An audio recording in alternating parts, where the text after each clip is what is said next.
काय सांगू सर आणि कसं सांगू. गेल्या वर्षी बहिणीचं लगीन झालं. 2 लाख रुपये हुंडा घेतला आणि 1.5 तोळं सोनं.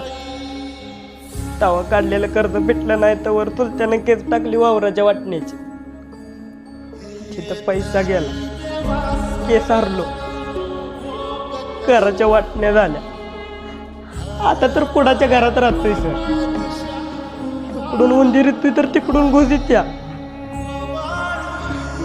पावसाळ्यात आता घर गळतंय,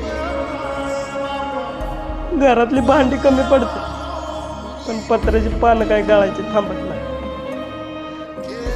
बाप गावलती काम करतो, उचलापासून गुरं राखतो.